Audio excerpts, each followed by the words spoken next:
हम समाज में रहते हैं, प्रत्येक आदमी एक दूसरे का पूरक है, सहयोगी है। समाज राष्ट्र सिंगल एक व्यक्ति से नहीं चलता है, समाज राष्ट्र सबके सहयोग से चलते हैं। आपने अरस्तु का सिद्धांत पढ़ा होगा कि मनुष्य एक सामाजिक प्राणी है।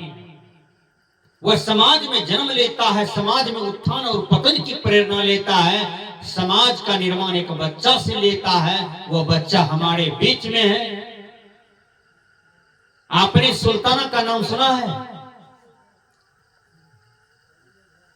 आज यदि हमारे बच्चा बिगड़ा हुआ है तो उसमें बजरंगबली का दोष नहीं है, उसमें भगवान राम का क्या दोष है, उसमें गणेश जी का क्या दोष है।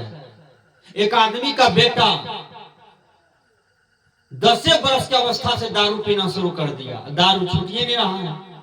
उसका माँ बाप रोज अक्षत केला मिश्री ले गणेश भगवान के पास बैठ जाए, कीर्तन में होइहा नय सहाय आहो गणनायक देवता। रोबो करे गणेश भगवान के पास। एक बढ़िया पारखी महात्मा जा रहे थे, उसने कहा ये क्या कर रहे हो?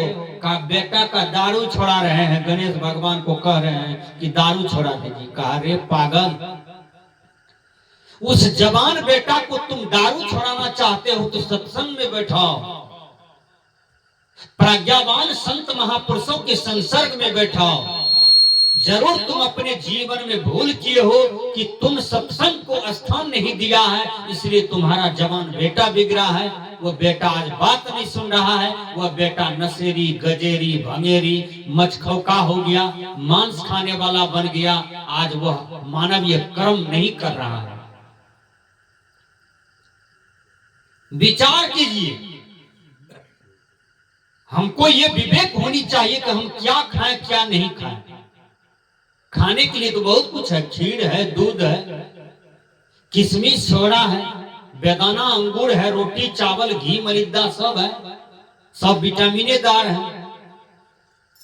इसको छोड़ करके हम मांस खाते हैं, मछली खाते हैं, सौंसे बकरी काट के खा जाते हैं, सौंसे गाय माल काट करके खा जाते हैं। ये भोजन मनुष्य का है क्या?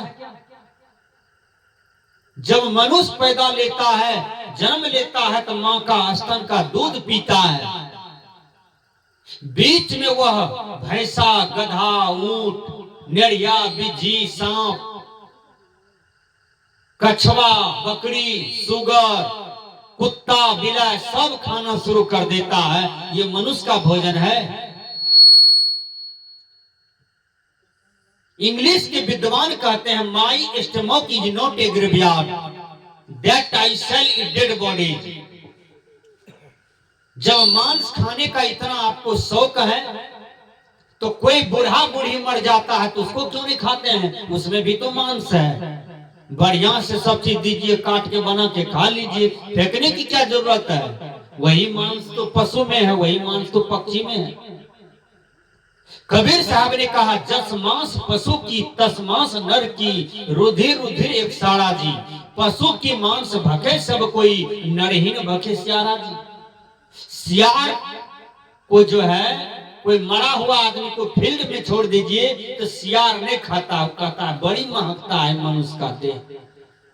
विचार कीजिए, इतना गंदगी है मनुष्य का देह में। केवल चमड़ी ऊपर से जो लाइट मारता है, इसलिए यह प्रकृति में थोड़ा स्थानीय है। मनुष्य का गोबर लेकर के कोई आदमी आंगन नीपा है, द्वार, चौका, चूल्हा, कोई कहिए ये मरर का गोबर है, लग रहने दो, मरर दूधे रोटी खाया है, बढ़िया गोबर है, दूध रोटी खाया है, गोबर खराब होगा। मनुष्य का गोबर कितना घिनौना की चीज है, लेकिन पशु का गोबर, पशु का हड्डी, पशु का चमड़ी सब काम में आता है। इसलिए कबीर साहब ने अपना विज्ञान में लिख दिया, मानुष तेरा गुण बड़ा। मांस न आवे काज, हार न होते आभरण, त्वचा न बाजन बाज। सदगुरु कबीर कहते हैं कि मनुष्य का गुण श्रेष्ठ है। मनुष्य जात से श्रेष्ठ नहीं होता है, रूप से सुंदर नहीं होता है। 5 हाथ लंबा तगड़ा मोछ वाला है, तो इससे उसकी बलिहारी नहीं है। मनुष्य अपने सद्गुण में यदि संपन्न है तो वह बलिहारी में है। ये दुनिया में सबसे महान प्राणी मनुष्य है। मनुष्य अपनी शक्ति को जान जाए, इनके शक्ति के आगे दैविक शक्ति फैल, ईश्वरीय शक्ति फैल। कहिए कैसे? जहाज किसने बनाया? गहिल बनाया। जहाज किसने बनाया? सोखा की मोखा? जहाज किसने बनाया? उधो की माधो? जहाज मनुष्य बनाया। जहाज को ऊपर में कौन चला रहा है? मनुष्य चला रहा है ना। जहाज खराब हो जाए तो उसको ठीक कौन करता है? मनुष्य करता है। मंदिर को किसने बनाया? मनुष्य। मंदिर में मूर्ति को किसने बनाया? मनुष्य। और उस मूर्ति के आगे में तमैव माता च पिता तमैव बंधु स सखा तमैव द्रविण उत्कला तमैव सर्वम देव देव। कौन कर रहा है?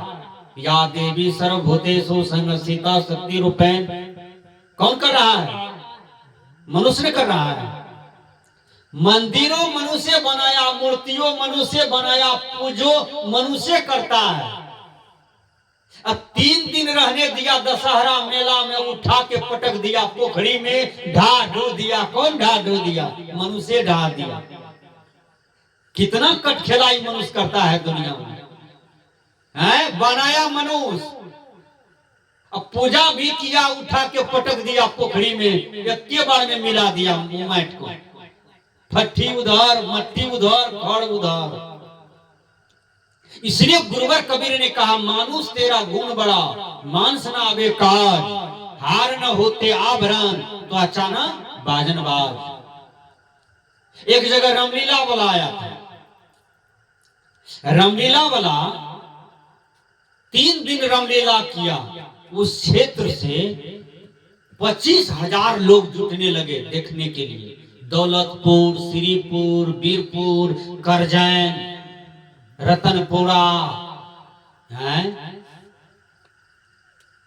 कहां सिमराही, कहां राघोपुर, कहां जहलोपट्टी, कहां गोनहा, सब जगह से आदमी आने लगे रामलीला देखने के लिए। बड़ा कुशल रामलीला वाला था। सुपौल तक का आदमी आ गया देखने के लिए। अब 5वां दिन जो रामलीला में बजरंग बली का पाठ लेता था, वो बेचारा बीमार पड़ गया, बहुत सर्दी खांसी हो गया उसको। अब रामलीला वाला सोचा कि आज पाठ कौन करेगा बजरंग बली का? आज तो लंबा पाठ है, रावण के सामने में बजरंगी को जाना है। वो सब दिमाग का तेज होता है, कलाकार आदमी था। सोचा हो किसी को 4,000 टका देंगे, जो नट्टा भुट्टा मजबूत होगा उसी को लाएंगे, कहेंगे 2 ठो बात कहने दो रावण को। तो 3-4 आदमी से खोजने गया, खोजते खोजते वहां मिल गया। कहां? वो दौलतपुर चौक पर एक आदमी खरंजा में खुरमा, मिठाई, चॉकलेट बेच रहा था। वो नट्टे भुट्टे गोलकर था। वो बजरंगे बली की तरह गाल मुंह फुला हुआ था। कहा, ए भैया ये कितना कमाओगे दिन भर में? कहा 1300 रुपया। कहा 4,000 टका देते हैं, चलो हमारे रामलीला में तुमको एक रोल करना है, तुम्हारा फेस मिलता है बजरंग बली से। कहा मेरा नाम भी बजरंगी शाह है। कहा मिलता जुलता है, तुमको एक काम करना है, 4,000 टका देंगे, इसको सैतो। कहा कौन काम?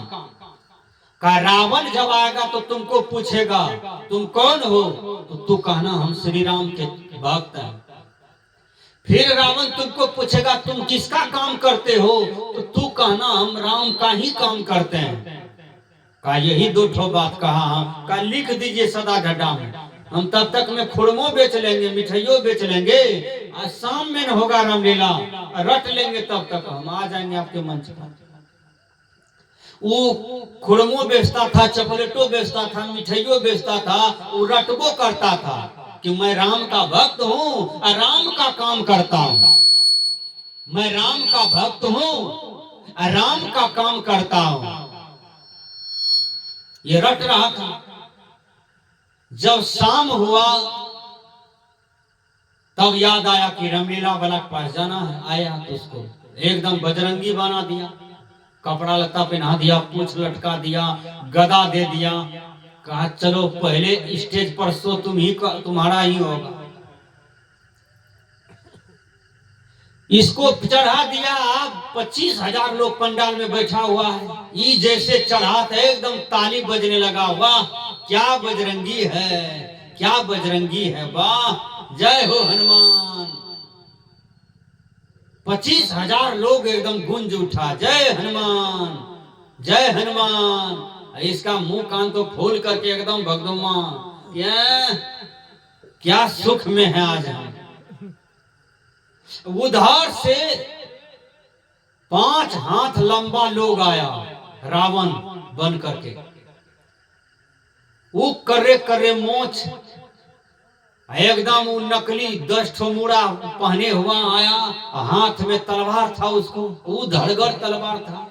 यके बार चढ़ गया मंच पर झड़प करके। वो तो और श्रोता लोग और गम गम करने लगा। वाह क्या रावण है, कितना बेजोर रावण। यके बार इसका गला पर रावण क्या तलवार रख दिया। रावण माइक ले लिया, जोर से कहता है तुम कौन हो। तो ये तो ऊपर नीचा सब ही आवे। बजरंगी शाह ये सोचता है ये असली है कि नकली है, कि असली है कि नकली है। रावण कहता है तुम कौन हो। बजरंगी शाह सोचता है कि यदि झूठा बात कहेंगे तो हो सकता है तलवार सटाइए दिया है, कहीं खींचेगा एक के बेर में मेरा गर्दन समाप्त। इससे बढ़िया है सच बोलने में फायदा। रावण तीसरा बार जोर से कहता है अरे तुम कौन हो। तो कहता है हजूर हम बजरंगी शाह हैं, हम बजरंगी शाह हैं। रावण सोचा अरे ये आदमी गड़बड़ा गया। ये तो देखते हैं रोज गड़बड़ा दिया, अब क्या होगा, रामलीला तो गयो यहीं से। रावण अस्ता पस्ता करके आया, माइक लिया, कहता अरे तुम कौन हो, तुम कौन हो, तुम करते क्या हो। बजरंगी शाह कहते हैं हजूर हम तो खुरमा बेचते हैं, मिठाई बेचते हैं, यही सब 4,000 टका हमको पकड़ करके यहाँ तक लाया है। उधर जो 2 बात याद किया था उस तलवार का धारे देख करके वो भूल गया सब बात।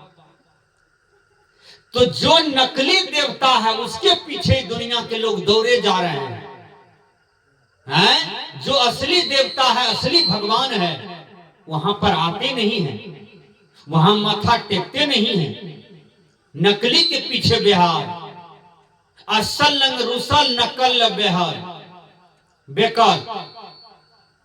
इसलिए आप अपनी शक्ति को पहचानिए। आपकी शक्ति सराहनीय है, वंदनीय है, पूजनीय है। आपकी शक्ति चरितार्थ के योग है। आपकी शक्ति ही देवता है, आपकी शक्ति ही ईश्वरीय है, आपकी शक्ति ही गॉड की शक्ति है। मानवीय शक्ति से बढ़कर के दुनिया में कोई शक्ति नहीं है। इसलिए जहाज किसने बनाया तो मनुष्य, रेलगाड़ी किसने बनाया मनुष्य, मोटर कार किसने बनाया मनुष्य। दुनिया में जितने भी चीजें देखते हैं अद्भुत अद्भुत, उसको किसने बनाया, मनुष्य बनाया है। ब्रह्मा जी थोड़ा बनाया है, ब्रह्मा जी बनाया है कि मनुष्य बनाया है। इसलिए मनुष्य की शक्ति दुनिया में सबसे श्रेष्ठ है, बड़ा सराहनीय है। मैंने कहा